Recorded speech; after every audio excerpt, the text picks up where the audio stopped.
Hello! எல்லாரும் எப்படி இருக்கீங்க? இப்போ சோஷியல் மீடியாவ திறந்தாலே ஒரு குறிப்பிட்ட வயசுல இருக்கிறவங்களுக்கு கவர்ன்மெண்ட் ரூ. 50,000 பணத்த அப்படியே ஜாக்பாட் மாதிரி தரப்போகுதுன்னு ஒரு வீடியோ பயங்கரமா வைரல் ஆகிட்டு இருக்கு. கண்டிப்பா நீங்களும் பார்த்திருப்பீங்க. இது நிஜமா? இல்ல வதந்தியா? இந்த வீடியோவோட பின்னணி என்ன? அப்படிங்கறத எந்த ஒரு சார்பும் இல்லாம இந்த அலசல்ல நாம ரொம்ப தெளிவா பார்க்க போறோம். வாங்க ஸ்ட்ரெயிட்டா விஷயத்துக்குள்ள போயிடலாம். ஓகே, இப்போ இந்த வைரல் செய்தி எதை சுத்தி வருதுன்னு பார்க்கலாம். உங்களுக்கு 40லேருந்து 65 வயசாகுதா? அப்போ உங்க பேங்க் அக்கவுண்ட்ல ரூ. 50,000 விழப்போகுது. இதுதான் அந்த கேட்சியான தகவல். கேட்கவே ரொம்ப ஆச்சரியமா இருக்குல்ல?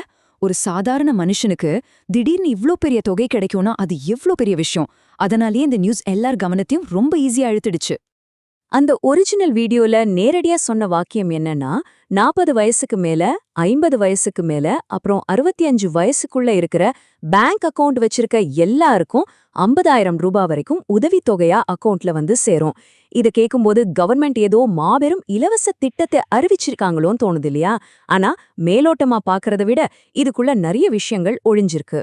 சரி, இத நாம எப்படி செக் பண்ண போறோம்னா, ஃபர்ஸ்ட் அந்த ரூ. 50,000 ஜாக்பாட் அறிவிப்பு, அடுத்து இதுக்கும் 2026 அரசியலுக்கும் என்ன சம்பந்தம், மூணாவதா இதுக்கு பின்னால இருக்கிற உண்மையான இபிஎஃப்ஓ திட்டம், அதுக்கான கடுமையான தகுதி விதிகள், அப்புறம் சம்பள வரம்பு, கடைசியா இதை எப்படி கிளைம் பண்றது, இதெல்லாம் தான் நாம ஒன்னொன்னா பார்க்க போறோம். முதல்ல அந்த ரூ. 50,000 ஜாக்பாட் அறிவிப்ப பத்தி பார்க்கலாம். அந்த வீடியோ ரொம்பவே பிளான் பண்ணி 40லிருந்து 65 வயசுல இருக்கிறவங்கள டார்கெட் பண்ணிருக்கு. ஏன்னா இது கரெக்டா நடுத்தர வயசுனர் அப்புறம் ரிட்டையர் ஆக போறவங்க இருக்கிற ஒரு முக்கியமான காலகட்டம்.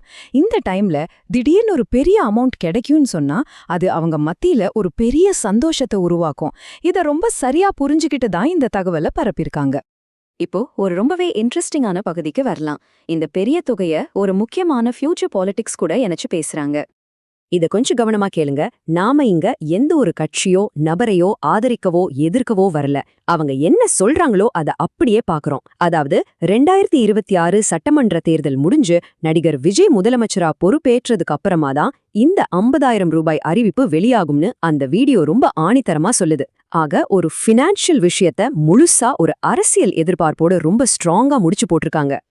சரி, பாலிடிக்ஸ் எல்லாம் கொஞ்சம் ஓரமா வச்சுட்டு இதுக்கு பின்னாடி இருக்கிற நிஜமான மெக்கானிசம், அதாவது இபிஎஃப்ஓ பத்தி பார்க்கலாம்.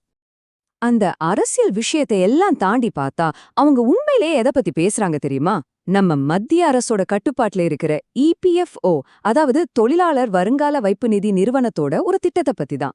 இபிஎஃப்ஓவோட மத்திய அறங்காவலர் வாரியம் கொண்டு வந்த ஒரு லாயல்டி ஸ்கீம், அதாவது ராயல்டி வருமானம் அப்படிங்கறத தான் அவங்க 2026 மாநில தேர்தலோட லிங்க் பண்ணிருக்காங்க. சிம்பிளா சொல்லணும்னா இது ஸ்டேட் பாலிடிக்ஸுக்கும் தேர்தல் முடிவுக்கும் சம்பந்தமே இல்லாத ஒரு நேஷனல் லெவல் பிஎஃப் ஸ்கீம். அப்போ இதுல நாம கவனிக்க வேண்டிய முக்கியமான விஷயம் இதுக்கான கடுமையான தகுதி விதிகள் என்னென்ன அப்படிங்கிறது தான். நீங்க வெறும் 40லேருந்து 65 வயசுக்குள்ள இருந்தா மட்டும் போதாது. பேங்க் அக்கவுண்ட் இருந்தாலே காசு வந்துராது. ஃபர்ஸ்ட் உங்ககிட்ட ஒரு ஆக்டிவான இபிஎஃப் அக்கவுண்ட் இருக்கணும். அதுல எந்த பிரேக்கும் இல்லாம, அதாவது இடைவெளியே இல்லாம மாசம் மாசம் பணம் கட்டியிருக்கணும். அதை விட முக்கியம், நீங்க எத்தனை கம்பெனி மாறினாலும் சரி உங்க யுஏஎன் நம்பரோ இபிஎஃப் அக்கவுண்டோ மாறாம அதையே தொடர்ந்து மெயின்டைன் பண்ணிருக்கணும். பாருங்க, இது கண்டிப்பா அவ்வளோ ஈஸியான விஷயம் கிடையாது. 20 இந்த நம்பரை நல்லா ஞாபகம் வச்சுக்கோங்க. ஆமாங்க, இந்த ராயல்டி வருமானம் உங்களுக்கு கிடைக்கணும்னா நீங்க தொடர்ந்து 20 வருஷம் இபிஎஃப்ஓல கான்ட்ரிபியூட் பண்ணியிருக்கணும்.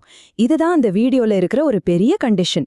20 வருஷம் ஒரே அக்கவுண்ட்ல தொடர்ந்து பிஎஃப் கட்டுறதுங்கிறது சாதாரண விஷயமா சொல்லுங்க. இது பலருக்கும் நிஜத்துல சாத்தியமில்லாத ஒன்னா கூட இருக்கலாம். ஓகே, ஒருவேளை அந்த 20 வருஷ தகுதியை நீங்க ரீச் பண்ணிட்டீங்கன்னே வச்சுப்போம். இதுல சம்பள வரம்பு எப்படி, எவ்வளவு பணம் கிடைக்கும்னு அடுத்து பாப்போம். ஒருவருக்கு எவ்வளோ பணம் கிடைக்குங்கிறது அவங்களோட அடிப்படை சம்பளம், அதாவது பேசிக் சேலரிய பொறுத்தது. உங்க பேசிக் சேலரி ரூ. 5,000 வரைக்கும் இருந்தா உங்களுக்கு ரூ. 30,000 வரைக்கும் தான் இந்த பலன் கிடைக்கும்.